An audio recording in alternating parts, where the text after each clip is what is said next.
What is up, everybody, and welcome to another edition of the Not So Stupid Podcast. Today's episode, we are breaking down the drains and charges model to help improve your fat loss and improve just your day-to-day life. And this is going to go beyond fat loss, as most things do. It's also going to help with muscle building. It's also going to help with improving your performance if you're an athlete looking to be faster, jump higher, be stronger, any of those things. You're going to find some benefit from this. And it's going to revolve around the idea of stress. And stress isn't something new that is on the podcast. I've talked about it a number of times, but I'm going to create more practical understanding around it and give you guys some better information so that you are taking this a little more seriously. Because this is usually one of the few silent killers of fat loss. There's a handful of them, and stress is one of them, because when you are in a stress state, when you are in a fight or flight response state, your body isn't willing to let go of fat. Because when, prehistorically speaking, our cavemen ancestors were in stress response, when they were in a fight or flight state, which is where this term comes from, they're either looking to fight something or looking to run away from it or looking to get food because there's not enough food around. So there's a lot of activity going on. It's very defense oriented or offensive oriented, but it's very high intensity oriented. Right now in our day-to-day lives, we don't have that kind of stress. If you're listening to this podcast, odds are you're never being chased by anything unless you're in a basketball game or in a football game or something with your friends. You're never worrying about running out of food in the traditional sense. You run out of it maybe due to financial reasons, which is a stress in itself, but not because of resource reasons. You can always walk down the street, find a Whole Foods, find a grocery store, find an Aldi, whatever, to get food from. So the stresses we face are way different than our ancestors were. And unfortunately, our bodies haven't caught up with that. So whenever we do experience any kind of stress, it's going to treat it as if we're being chased by a dinosaur, we're being chased by a woolly mammoth, or as if we're at the brink of extinction and running out of food and our family can't survive. That's how our body is going to treat that. So when you have financial stress because you can't pay the bills, when you have work stress because there's just so much to do, your boss is breathing down your neck, when you have relationship stress because things aren't going as well because the other two things that I mentioned earlier are getting in the way of that, your body is going to respond in the same way as if you're being chased by a dinosaur. And that isn't a positive response when it comes to having a fat loss goal or when it comes to having a good health-oriented goal, muscle building goal, performance-oriented goal. It's actually going to harm you in a lot of ways, because when you are in a stress position, when you are in a central nervous system activated position or a fight or flight response or in a catabolic state, these are all similar terms for the same thing. So I might use these interchangeably just so you're aware. Central nervous system state, fight or flight state, catabolic state, all relatively interchangeable, but they all kind of create the same system in the body.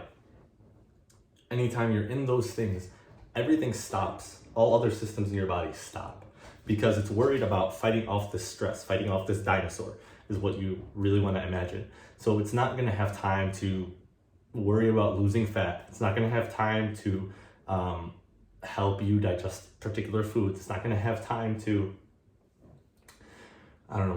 get you stronger and rebuild your muscle tissue. It doesn't want to worry about that because it's under stress and it's thinking that it needs to defend itself and survive. So what it does in this situation is it'll actually usually store fat, because fat is going to be one of your energy reserves. And if you are being chased by a dinosaur, right? Because this is how our body still thinks. If you're being fought or being chased by a dinosaur or are fighting a dinosaur, if you're one of the cool guys, you're going to need some extra energy on hand just in case. You don't know how long the fight's going to take. You don't know how long you're going to need to run for if you end up running away instead of fighting it. You don't know those things. So to be safe as a survival mechanism, your body's going to hold on to fat. It's going to really limit how much fat it's going to let go of, because these are your energy reserves and it's all you've got. As soon as it's out, you're pretty much done. So in your best interest, right? At least it's a well-intentioned thing that your body's doing, right? It's well-intentioned, but it's not what you want. In your best interest, it's holding onto this fat to save you energy in case you might need it later on. you know. And now, even though we're not being chased by dinosaurs, if you look at your phone and you get a text or an email from your boss and that stresses you out, your body's still going to hold on to fat because it's thinking it's the same thing. Even though you don't necessarily need the energy in the same way, you're not physically exerting as much to fight anything. I hope you're not fighting your boss, and you're not running away. I hope you're not running away from your boss unless you really hate that place. Then I highly recommend running away. It's still going to treat it the same exact way, and that's true for all stresses. And knowing all the different stresses is really important. There is the stress that we had just talked about, mental stress, which comes in many forms. Just having a lot of things to do, being overwhelmed.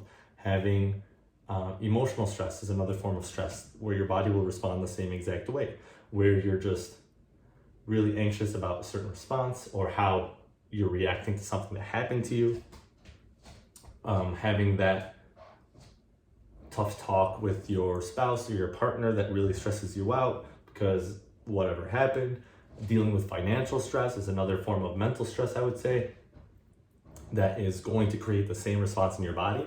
And then there's always the physical and metabolic stresses too. So digestively, maybe you eat something that really irritates your stomach and causes you so much pain, that's going to increase inflammation, put you in a fight or flight response. In a similar way, when you're training at a high intensity, that is a big stress on your body. And intensity means two things. There's cardio intensity and then the muscular intensity. Muscular intensity is just lifting heavy weight. So anytime you're lifting heavy weight, heavy is a relative term specific to you, but anytime you're lifting heavy weight that requires struggle and skill, that is a stressful activity. Your body is in a catabolic state, in a fight or flight response state, in a central nervous system state.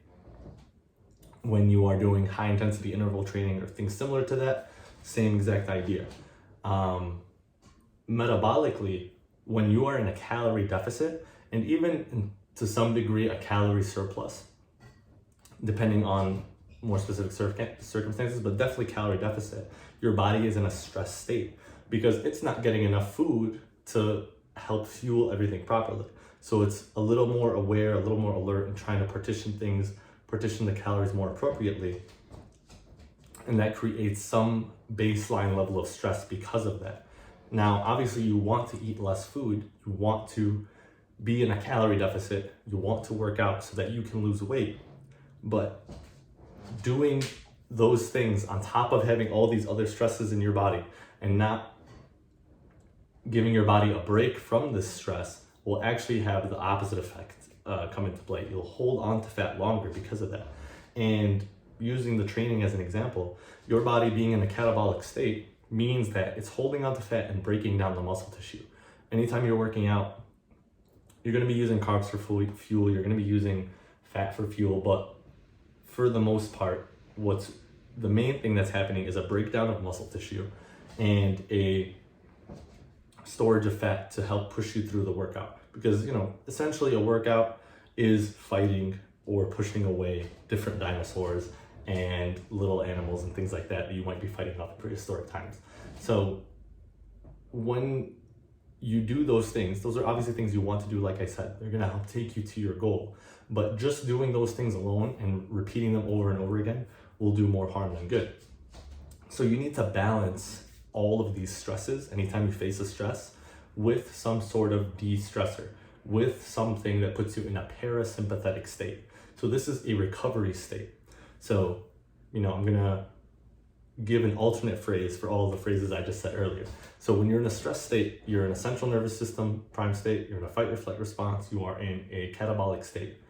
In a recovery state that isn't stressed, you're a more relaxed, de-stressed state, you are in a, parasympathetic state, you are in a rest and digest state as opposed to a fight or flight state, and you are in an anabolic state. And going into training, using the training example with catabolic, when you're in an anabolic state, this is when you're actually burning fat. I've said multiple times on the podcast, you train to earn the right to recover, because when you're recovering is actually the time your body starts breaking down fat and rebuilding muscle tissue for you, or just breaking down fat to repair and restore your central nervous system, and manage the inflammation on your joints, that kind of thing. It doesn't necessarily mean you're rebuilding muscle tissue and you're growing bigger. It just means that you're recovering from what you were doing, and it's using the fat to do that. But you can't do that unless it gets into a parasympathetic state, unless it gets into that rest and digest recovery state. And if you leave the gym and then immediately go home, experience mental stress, wake up, go to work, have work stress, and you eat something bad for lunch, you have this entire whirlwind of stress, your body is never going to get the opportunity to do that. So managing and understanding your stress becomes such a key skill that you need to master and understand, so that you can see the fat loss results you want, but also just have a better, more balanced, more enjoyable life. Because a stressful life, although good in a lot of ways, is, when done chronically, is not so good. You need stress. Stress is healthy in the right dosages, but excessive amounts of it will always lead to more harm than good. Chronic stress is the number one cause of most chronic diseases, I believe, in the US. I know it's the number one cause of something bad for your health. It could be, and if I remember correctly, it is just all general diseases and all general diseases and disorders. Those are the two things. But for sure, it's the number one leading cause of cardiovascular failure. It's the number one cause of heart disease, the number one cause of cancer as well. Certain types of cancer, not every single type of cancer, is that chronic stress, chronic inflammation, because it just continues to break down your body, and you never give it the chance to rebuild and re-energize and reset. So that's where the drains and charges model come in. All of these different stresses that I mentioned are various forms of drains. They are draining your body of something. Mental stress is draining your energy, emotional stress is draining your energy, physical stress, metabolic stress, draining your energy, as you can experience. I'm sure after going through all of these different stresses, you feel more fatigued, feel more tired, and feel more worn out, right? What you need to do after that to balance it out is find something that recharges you. Find something that is going to put you in that rest and digest state, in that parasympathetic state, so you can recover properly and actually reap the benefits of what you're trying to sow. Did I say that properly? I don't know. But it's a farm analogy. I'm not really a farmer. And essentially the visualization I want you to kind of see here, if you're watching this on YouTube, you could see me doing this with my arm. You have a drain on a seesaw that is weighing it down. And now it's at an angle because you have more drains than charges. Now, what you want to do is match it with a charge on the other side of the seesaw and balance it out. Ideally, you do want a 1-for-1 exchange of drains and charges. Anytime you feel stressed, you do something that de-stresses you. So using training as an example, anytime you finish a workout, always recommend stretching and doing some deep breathing, going on a walk, doing some sort of low intensity activity, doing some just laying down and doing diaphragmatic breathing and really focusing on inhaling and exhaling and resetting your body, re-energizing your body. You're gonna get more out of your workout just doing that alone, because you put yourself in a recovery state sooner. Likewise, you can always, and this is the benefit of it, you can always have a protein shake and have a meal after too, because now you're getting food and you're refueling. It's as if, I mentioned when you're in a stress state as a caveman, you're either looking for food or fighting something. Okay, you found your food. Now it's like your body's feeling better. It can relax. Okay, we got our food. We don't need to worry about it anymore. When you have a fight with a friend, a fight with a spouse, either going out with them and doing something fun immediately after, or having a nice conversation, or not so nice conversation, but really mending bridges so that you're not having lingering stress or sticky stress, as I've called it in a couple conversations before, that doesn't follow you around. You limit how long you're in a stress state, or you can just ignore it entirely, and which isn't healthy, and I'm not recommending it. But as an example, if you're not someone that faces confrontation too well, you go and do something at home that you enjoy and de-stresses you. Maybe that's cooking. Maybe that's lying down and lighting a candle and reading. Maybe it's watching your favorite Netflix show, whatever it might be. But taking recognizing that you experience the stress and finding something to de-stress and help balance it is the key here. And that's the entire idea behind the drains and charges model, is that for every experience, there should be an exchange. You shouldn't just experience stress and that's it. Anytime you experience stress, you need to treat your body right, give it a de-stressor. Meditate, journal, walk, read something, learn something that you like. De-stressing is a very subjective thing. For some people, being active is their de-stress. Sometimes they go to work out and de-stress that way. And it actually helps de-stress them mentally, right? It stresses them physically, and they should follow it up with a walk or something similar, but they are de-stressed mentally. So it does tend to be subjective in that regard, and you should really dive deep and understand what you find recharges you after every drain, so that you have a list of go-tos that you can always work through. I was talking with a client just recently that has been going through a lot of anxiety, a lot of stress in their life because of a lot of different situations. And what he's found to be helpful for him is just going to video games.